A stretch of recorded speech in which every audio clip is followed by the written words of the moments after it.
G'day, Charles Leclerc caught us by surprise today, arriving colourfully dressed in this mariachi outfit for the Mexican Grand Prix.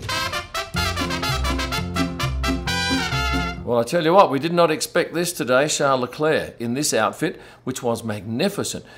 Is it a mariachi outfit? Well, Charles thought it was one. I thought it was one. It wasn't. This is a charro outfit, as a couple of you pointed out on my Instagram post today. This is typically worn by men on horses. And there was no horse in sight today at the Mexican Grand Prix paddock. A couple of you said fire his stylist though. Well, I disagree. I thought it was a marvellous choice.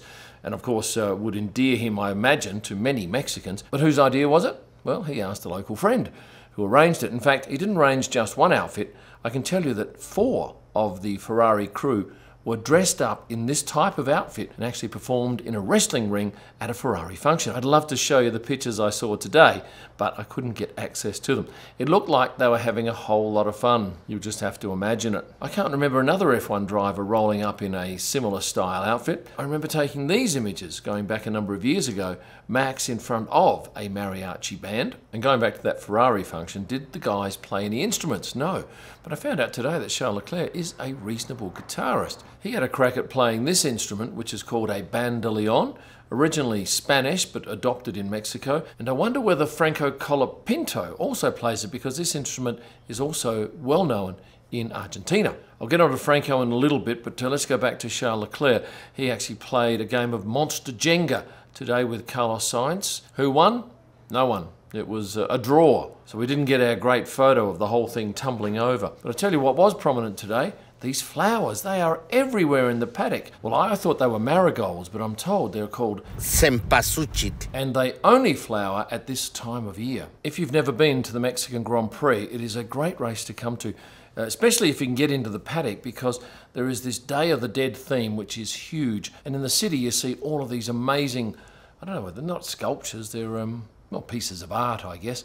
But out at the track today, we had these lovely people dressed up to the nines. And my gosh, it's an amazing thing to look at the amount of work that goes into the costumes and the makeup. Did any of the drivers stop and pose with these characters today?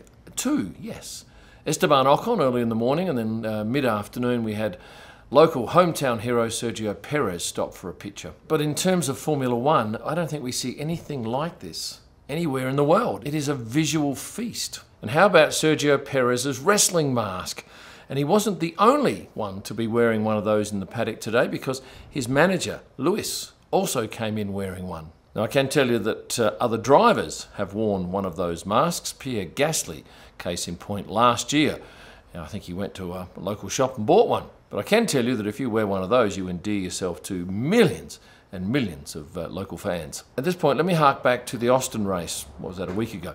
I took 7 images, I painstakingly stitched them all together to produce this magnificent panorama shot of the start. It's a huge file.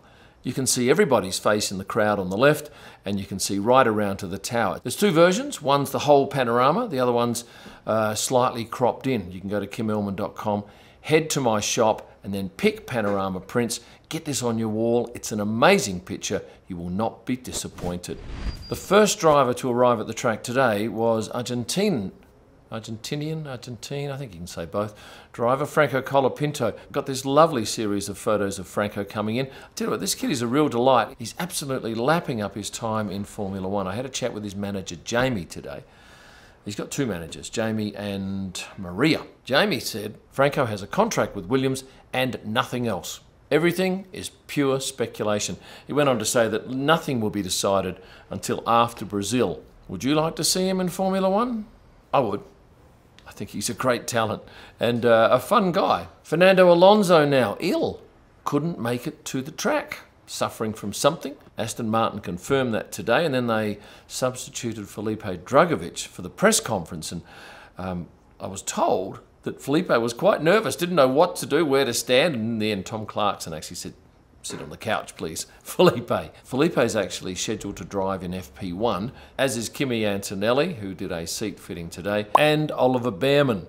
I actually caught up with his dad today, and he had a jumper, and I said, "David, why are you wearing a jumper?"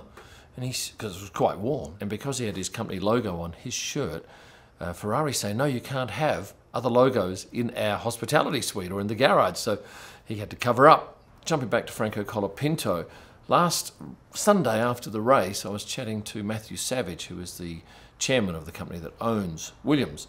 And he said to me, Kim, have you ever seen anything like this?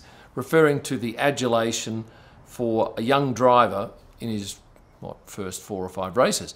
And I said, look, I've only been in the sport 7 years, haven't seen anything like it. And he said, no, I can't remember anything. So, yeah, he's quite a talent. Now, going on to the fans in pit lane, went out there and had a look this afternoon. Gee, I tell you what, they go crazy. When they see a driver in the garage, which is probably 30 metres away, they scream and carry on. It's just the loveliest thing to see. Plenty of signs out there today. And did any drivers go out and see them? Not while I was there. Let's go through some of my most popular Instagram posts. Oh, Liam Lawson. This was a funny post because I was standing next to Liam. He was talking to a fan. A fan asked him to sign something and gave him his marker pen. And after Liam signed whatever it was, he presented the pen back to the guy. But fortunately, the pen didn't make it into the guy's hands and ended up down here in this drain. We could see it. And don't bother zooming in because you can't see it on this shot. But unfortunately, it was gone because we actually tried to get that grate up and it was well and truly welded shut. But Liam was great. He said, look, I'm going to go and get you another pen. I'm sorry about that.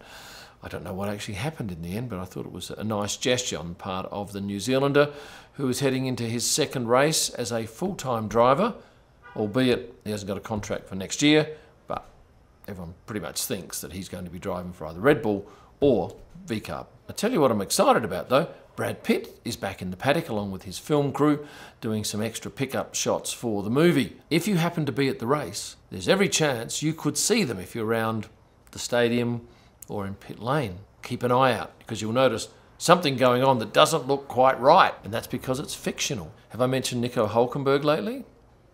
No, but I did get a story today. I was walking in over the bridge from where the media car park is and I saw this sign, Nico Hulkenberg. But look at it. It's got an umlaut. That's a little thing above the U. Of course, he dropped that 2 years ago and we haven't seen that around. But today, it made an appearance, but only on that bridge because above the hospitality suite, it was without the umlaut. On a different note, I was sitting in the media centre today and I was looking at these screens. And I thought, hello, Daniel Ricciardo and Logan Sargent are racing. Look at them here at the top of the list. I can't tell you why they were up there, but it certainly took me by surprise. I can assure you that neither are here at the Mexican Grand Prix. Valtteri Bottas loves the tacos, and in fact, he went and cooked his own today at the track. This is an area here where we have tacos, ice creams, cocktail bars, all sorts of things. And I've got to say that this is one of the best tracks for a social atmosphere in the paddock. So I spotted Valtteri going into the taqueria, where he decided to flip his own tortillas, put the beef on the grill, add a whole lot of condiments to it, and then pose for this picture. He then headed back with his taco in a little paper plate on his scooter. And is there any word on his extension to his contract? Nope. We are still left guessing. Now, why is George Russell holding up this poop sign? Well, it was part of a little TV bit they were doing, and he was asked about Lando Norris. What's he like? And jokingly put this up. He was also asked what his thoughts of Silverstone were as a track, to which he responded with this. And Monaco, he downgraded a little bit, but still said it was good. And to be perfectly honest, he's never going to say it's lousy. Oliver Bearman now, I caught him walking down the paddock, and he got well past this young lady, and she said, oh, Oliver, Oliver. And he stopped, and typically drivers never walk back, but Ollie did. He did the right thing, walked back and got a selfie with her at her request, and then he went to take off, and I said, come on guys, turn around for me, please. To which they both obliged. And recently I can tell you that Oliver and I, through a collaboration on some signed prints, in which there are still some available at kimelman.com, sent about £9,000 to the Motor Neuron Disease Association in the UK. And I think there'll be plenty more to come too when we sell the rest of those prints. Let's quickly talk Paddock Fashion. Yuki Tsunoda looked pretty flash in this. Esteban Ocon wearing Guess today in the paddock. Number of other drivers just casually dressed, nothing too outrageous. And what was Lewis wearing? I've got no idea. He actually did a sneaky today. There are 2 swipe gates in the paddock, but he didn't go to either. he actually had part of the fence opened up for him just behind one of the hospitality suites for one of the other teams, and got in that way. So I didn't get to see him. In fact, I don't think anyone but perhaps his own crew got to see what he was wearing today. And how were the drivers arriving at the track? Well, pretty much in bulletproof SUVs with drivers and security, often with police escorts. And I can tell you, that makes a huge difference if you're heading back to the city, and that's where most of the drivers are staying, at the five-star hotels in this city. Behind me is the St. Regis Hotel, one of the 5 stars in the centre of Mexico City, and already on a Wednesday afternoon there are probably 50 or 60 people hoping to catch a glimpse of a driver. Oh, Pato O'Ward was with us today because he's driving FP1 on Friday, and he had his face painted. It ended up looking like this. Well, I've got not much more to say to you, so while I go and have dinner, can I ask one favour? Could you please hit the like button and subscribe if you haven't already done so? And for a myriad of extra content and merchandise and just generally good stuff, that's where you need to go. Thanks for watching. And stay fashionate. As is Kimmy Antonelli. Who's the other one?